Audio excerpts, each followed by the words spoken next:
Do you remember Cristiano Ronaldo's first game for Real Madrid? At the time, the Portuguese star was already a world star, and he faced another big star for the first time, a Brazilian known for creating magical moments on the court. In today's video, we will watch the story of the day when Cristiano Ronaldo and Ronaldinho Gaúcho first met.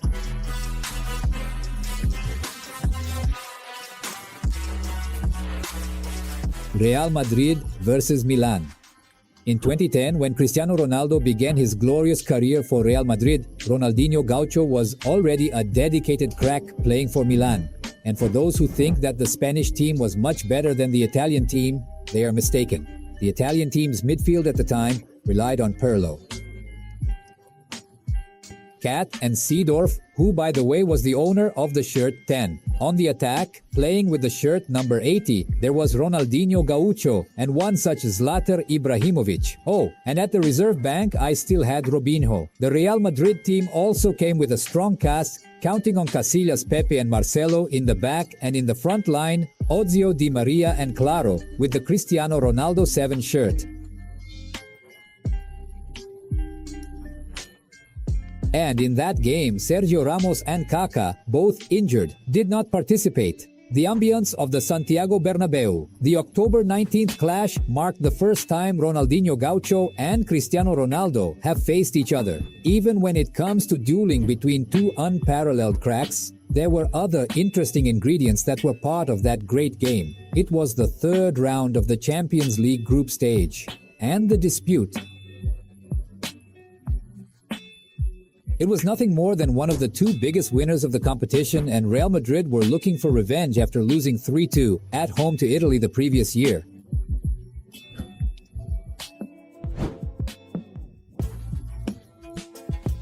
For those who expected an emotional performance, the first few minutes of the game lived up to expectations. He didn't even give a minute of rolling ball. A fan broke into the field and was taken away in that affectionate way by security.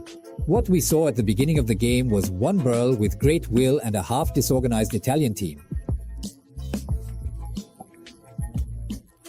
In the 12th minute, striker Alexandre Pato returned to assist in the scoring and, with little notion to do this function, ended up fouling over Key Alonso at the entrance of the area. There is no way it was given trigger for Christian to start shining. From there it was right to see the Portuguese crack. He would put the ball in the corner, out of reach of goalkeeper Emilia. It didn't go well like that, but it didn't stop being beautiful.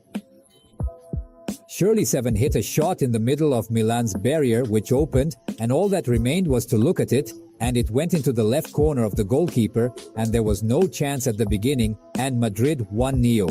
The next minute, another precise attack from the home team, and Cristiano Ronaldo made the difference. Again, the Portuguese played a single from the left and crossed into the middle of the area. There was idle to finish.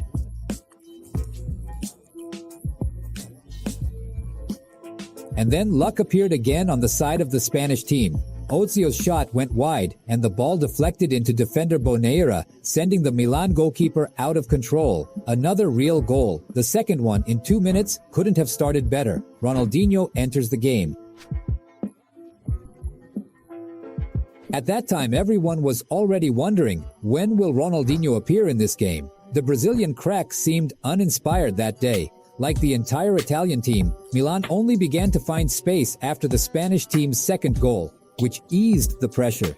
It was not until the 29th minute that a big chance appeared, and a foul was missed near the penalty area. Many people had expected the Brazilian to charge, but it was another big collector, Italian Pirlo, and it was not bad. It ended up hitting the crossbar of goalkeeper Casillas. In the next few minutes, yes, Ronaldinho showed what he knows. The striker hit a beautiful shot, leaving Seedorf free in front of goal. Despite his great quality as a midfielder, the Dutchman does not have so much way to center forward, and in the end ended up isolating the ball, missing a great chance. A few minutes earlier, Ronaldinho put a beautiful pen in Alonso's key, and that was all the crack could produce in the first half. Christian continued to scare.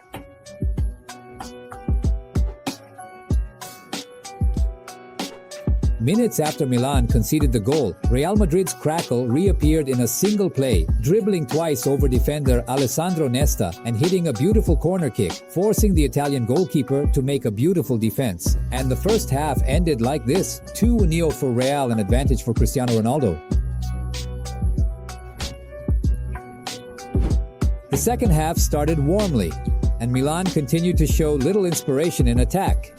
It also affected Ronaldinho, who did nothing interesting to help the team.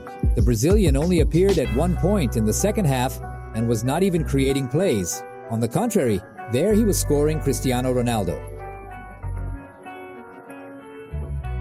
Scoring well was never a player's strong point, and he ended up outscoring himself in the game, giving the Portuguese player a dangerous entry. This, by the way, was the only moment in the game when they were in front of each other. Despite the heavy burden of the Brazilian, it was apparently all right between the two cracks, and the judgment also ended up looking thick at the bid and not punishing as it should. In the 26th minute of the second half, Ronaldinho was finally replaced by Robinho, thus ending the confrontation between the two giants. Cristiano Ronaldo continued on the field, helping his team slaughter. The Italian team had 3 more chances to expand, 2 missed, which stopped at the barrier, and a free finish at the entrance of the area, which ended up going out.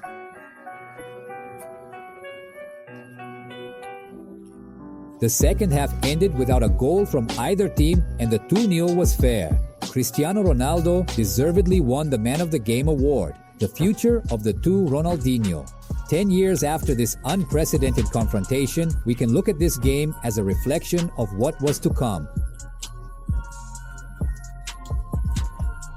With the arrival of Cristiano Ronaldo, Real Madrid began to become a dominant club on the European stage, just as it was at the beginning of the century with the Galactic team. The Christian himself in that game had already shown that very soon he would already be a football monster. The player, who had already won the world's best award while playing for Manchester United, for Real, ended up winning the award 4 times more, the same number of Champions League titles he came to win.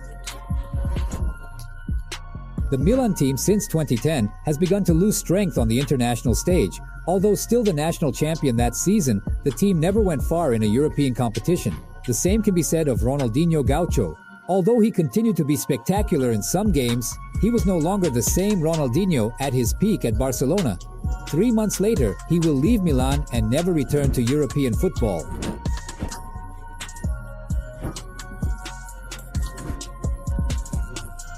The two Ronaldinho met again in the second leg, and the 2 goals were tied, and so ended the brief history of duels between these 2 legends of world football. On the screen is a video where we show Ronaldinho Gaúcho 10 times that he has done magic in football. Click on the screen to see these wizard magic. See you there, cheerleader.